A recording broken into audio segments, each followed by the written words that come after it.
question and also a request. I'm sorry, my best friend has a whip, I'm not kidding. Anyway, it hurts. Anyway. Oh dear. My question is, what would you say the hardest role you've had to play so far has been?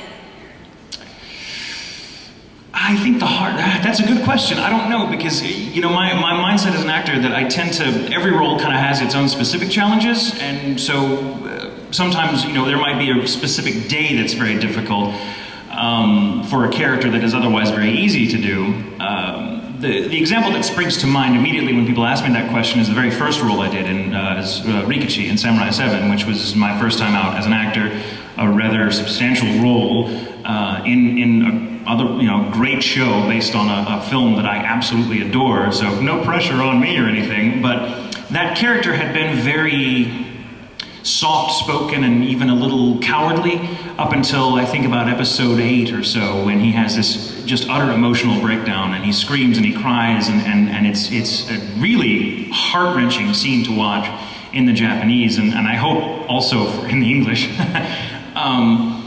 That was the first time I'd ever done anything like that, and I am not in my personal life. I'm not a crier. I mean, I'm not like I'm not a beating my fists on the ground sort of why God why sort of guy. That just never happens. So I had really no frame of reference for could my voice do this and make it sound real. And thank God I had Christopher Bevins, you know, very dear friend of mine, an amazing director, voice actor, and writer himself, who directed that dub.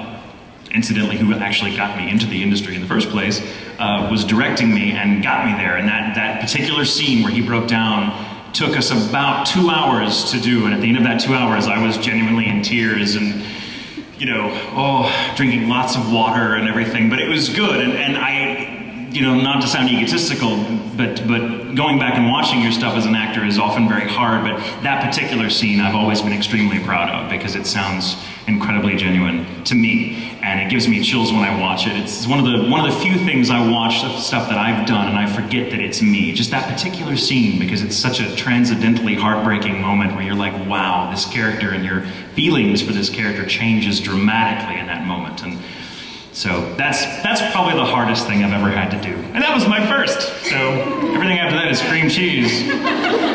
Whew. So. And you had a request, you said? Yes. Your friend with the whip is... Yes, same best friend. She's not here today because she's across the country. Can you say hi to her on camera for me? Yeah, sure. Thank you. Her name is Wesley. Like Wesley Crusher from Star Trek TNG, except she's a girl and can do stuff. That is awesome. Yes, okay, so let me know when we're rolling. All right, we're rolling. Hello, Wesley, we love you. We're sorry you couldn't be here, but you actually sound pretty cool, so you'll have to meet us in person sometime. Everyone, say hi, Wesley. Hi, Wesley! Don't hurt your friend with the whip. Please don't. See, she's done your bidding. She's been a good friend. All right, thank you very much. You're welcome, Daddy. Hello. Hello. Again, yes, I recognize you. Hello.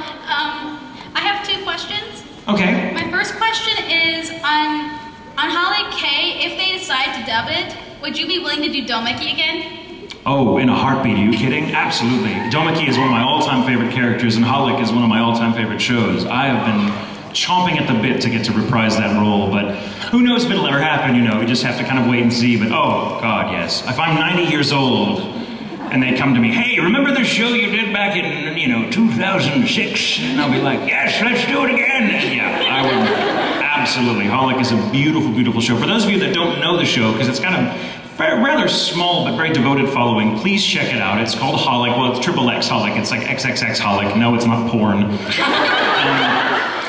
But it's a fantastic show. Clam Studios does it. The animation is beautiful. It's a gorgeous story.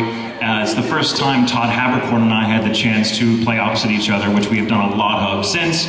And it is just an amazing, wonderful fantasy show, and I highly, highly recommend it. Sorry, plug. You had another question? Yeah, my other question was, if you were stuck on a deserted island with a working television that only showed one of the series that you voice acted in as one of the main characters, which show would it be playing over and over? Which series would it be playing over and over again? Man, you're gonna get my butt kicked. It's a toss-up. So it would be, Oron High School would be one of them. because I really do love that show, and I don't just say that because I was in it. I had the chance to do some adaptive writing on that show before we auditioned for it, and I fell in love with it then, and hence that's why I said my favorite Kyoya line is what it is because the first episode I encountered was 8, when, you know, hey, let me take my shirt off and teach you with this an episode. And that was when I was like, wow, this show just got weird, and oh, wow. And Otakon would be one of them because I think it's a wonderful show, and I say that as a 34-year-old man who, most of you who have seen it are young people, who it's, of course, that show should strike home, because it's very much like, I mean, I'm sure few of you are fantastically rich or go to school with pink paint on the walls, but other than that, the chemistry between those characters is spot on. I mean, that for me is exactly what high school was like for me, except for the rich and the pink part. Actually very poor and everything was brown, but that show would be on loop.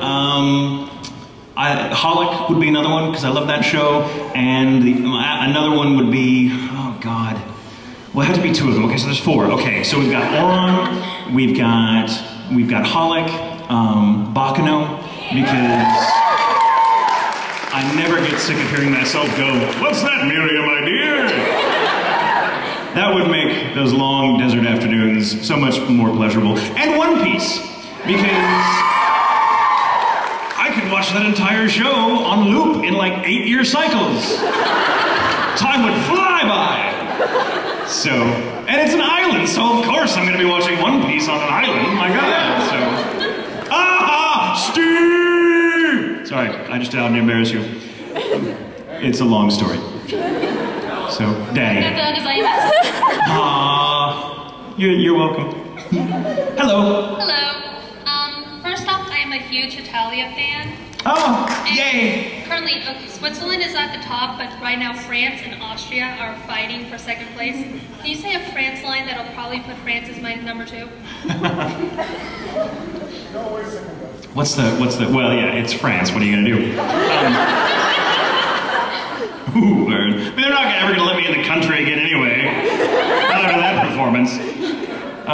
But what does he say in the thing? When you want an releasing sexual tension, we have a meeting we need to finish.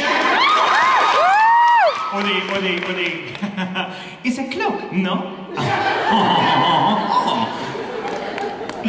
Daddy. I am the president of the Kyoya's Witness fan club.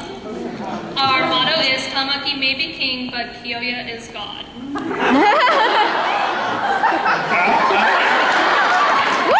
And as his voice, you are the voice of the sex god.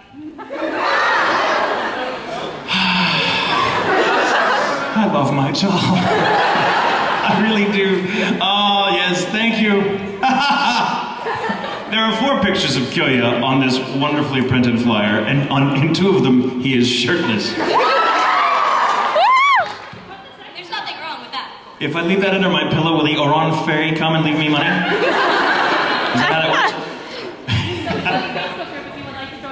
I'll be joining you. My only problem is, because it's Kyoya-based, you really should charge. Because that's how Kyoya would do it. But... and our entry fee is 150 gold. Nice. Nice. Kyoya approves. Daddy.